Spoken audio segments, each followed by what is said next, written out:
Assalomu alaykum, Migratsiya O'zbekiston kanali a'zolari hamda kuzatuvchilar. Bugungi video ma'lumot Germaniya davlatiga qonuniy shartnoma asosida ishga borish hamda ishlash haqida va xarajatlar haqida bo'ladi.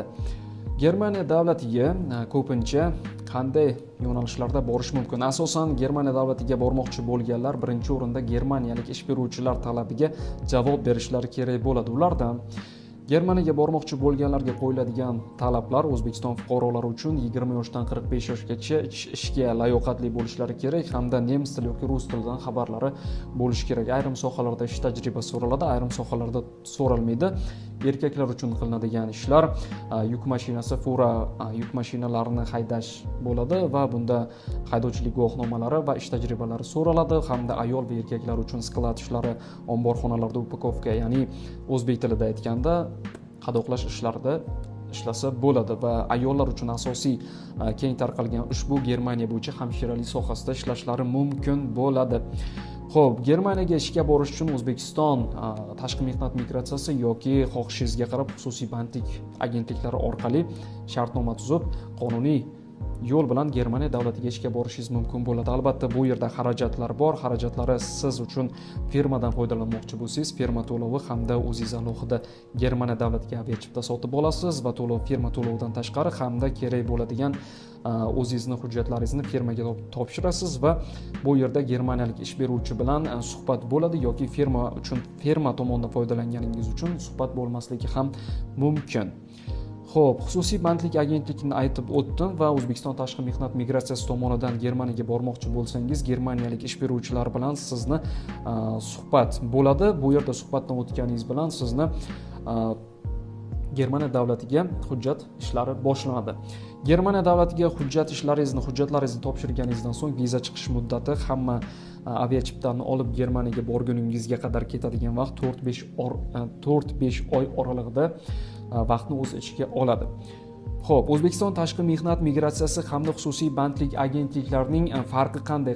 Qaysida afzallik jihatlari bor va qaysida noqulayliklar keltirib chiqaradi? Xo'p, O'zbekiston tashqi mehnat migratsiyasini aytadigan bo'lsam, bu O'zbekiston hududida eng ishonchli davlat idorasi bo'lib, bu yerda sizni hamma ishlaringiz qonuniy shartnoma asosida olib boriladi va bu yerda ayrim shunday narsalar borki, Germaniya bo'yicha vakansiya va ish o'rinlari e'lon qilingan vaqtda ro'yxatga asosan 2000 kishi yoki 3000 kishi qabul qilinayotgan vaqtda O'zbekiston fuqarolari 50 ming nafari mana shu ish o'rni bo'yicha bormoqchi bo'lsalar, afsuski 40 mingdan ziyod fuqarolar ro'yxatdan o'ta olishmaydi va O'zbekiston tashqi mehnat migratsiyasining eng yaxshi tarafi bu yerda ketish xarajatlari xususiy bandlik agentliklariga nisbatan arzon. Xususiy bandlik agentliklarini aytadigan bo'lsak, bu yerda shartnomalar mavjud, shartnomada firma to'lovi hamda boshqa hujjatlarga to'lovlar mavjud bo'ladi hamda sizga afzalliklari tomoni bu yerda ko'pincha siz navbat kutmaysiz. Ya'ni topshiradiganlar bo'lsa, to'lovlari O'zbekiston tashqi mehnat migratsiyasi, ya'ni Angliya bo'yicha aytadigan bo'lsak, Angliyada ingliz tilini bilib turib, angliyalik ish beruvchilar bilan suhbat asosida siz Angliya davlatiga borishingiz mumkin bo'ladi. Bu yerda ketadigan xarajat O'zbekiston tashqi mehnat migratsiyasi tomonidan 1,5 ming dollarni tashkil etadigan bo'lsa, mana shu ko'rsatkich xususiy bandlik agentligida 2,5 ming dollarni tashkil etadi. Bu yerda xususiy bandlik agentliklarida siz ingliz tili va rus tilini bilmasangiz ham Angliya davlatiga mavsumiy qishloq xo'jaligi ishlari bo'yicha borishingiz mumkin bo'ladi.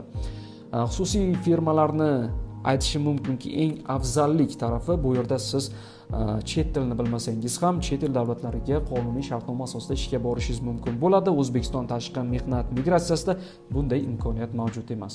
Ya'ni siz til bilmasangiz boshqa bir chet el davlatiga qonuniy shartnoma asosida ishga yuborilmaysiz. Xo'p, endi obunachilardan kelgan savollarni o'qib eshittiradigan bo'lsam, Germaniya. Birinchi savol: Germaniyada hozir qanday ishlar bor va talab qanday? Aytib o'tdim. Sklad sohalarida ishlar bor va hamshiralik sohasida ayollar uchun va erkaklar uchun haydovchilik guvohnomalari bo'lsa, yuk mashinasi haydovchiliklarida ishlar bor. Xo'p, ikkinchi savol: hozirda ingliz tilini biladiganlar uchun qaysi davlatda va qanday bo'sh ish o'rinlari bor? Ingliz tilini biladiganlar uchun birinchi o'rinda Kanada davlati va Avstraliya davlati va Angliya davlati uchun ishlar bor. Xo'p, uchinchi savol: O'zbekiston fuqarolari, ya'ni yurtdoshlarimizning juda ko'pchiligi rus tilini bilishadi. Ular qaysi davlatda va qanday ishlarga hujjat topshirishlari mumkin?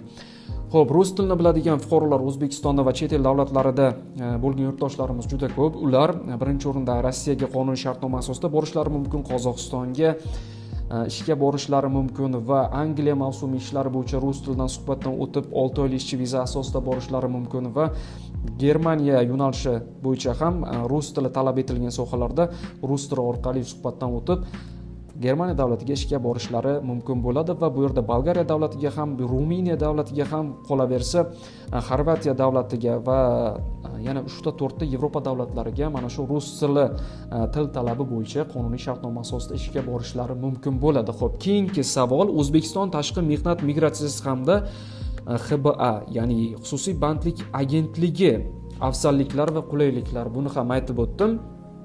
Qisqacha tushuntirsam, O'zbekiston tashqi mehnat migratsiyasiga agarda siz chet tilini bilmasangiz, hujjat topshirishingizni foydasi yo'q. Tashqi mehnat migratsiyasi mana shunday imkoniyatlar bor va xususiy bandlik agentliklarida esa ingliz, rus, umuman chet tilini bilmasangiz ham chet el davlatiga sizga ishchi viza qilib berishadi.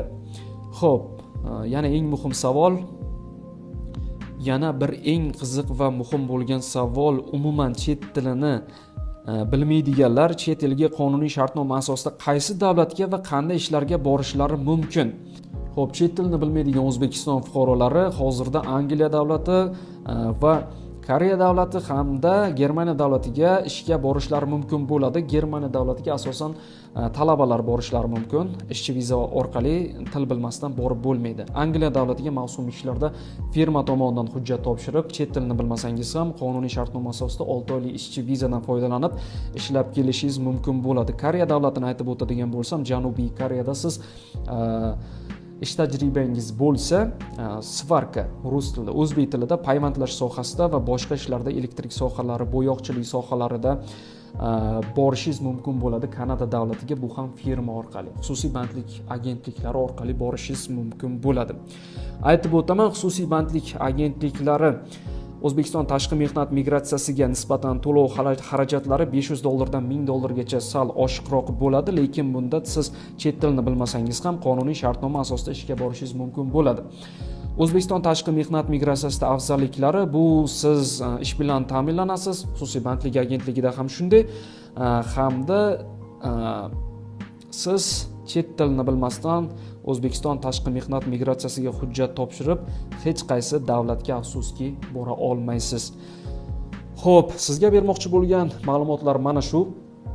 Germaniya bo'yicha ishga bormoqchi bo'lganlar diqqatiga, mana shu videoni tagida ism, familiyangiz, hozirda qaysi davlatdasiz, nemis tili yoki rus tilini qaysi tilni bilasiz hamda qaysi O'zbekistondamisiz yoki chet el davlatida. Mana shuni yozib qoldirsangiz, biz o'zimiz sizga aloqaga chiqamiz va Germaniya bo'yicha ish o'rinlarini sizga taqdim etamiz. Agarda mana shu ish o'rni sizga ma'qul kelsa, siz firma yoki xususiy bandlik agentliklari bilan yoki O'zbekiston tashqi mehnat migratsiyasi bilan birga shartnoma o'tkazib, chet el davlatiga qonuniy shartnoma asosida ishga jo'nab ketishingiz mumkin bo'ladi. Obunachilardan kelgan eng asosiy savollarga ham javob berib o'tdim. Xo'p, agarda video sizga ma'qul kelgan bo'lsa, ma'qul keldi, ya'ni like tugmasini bosishingizni aytib qolaman hamda aytib o'tgan gaplarim Germaniyaga bormoqchi bo'lganlar mana shu plus belgisini qoldiring kommentariyada. Siz bilan dunyo davlatlari migratsiyasi bo'yicha ma'lumot beruvchi Asadbek Hasanov bo'ldi. Keyingi video ma'lumotlarda ko'rishguncha salomat bo'ling.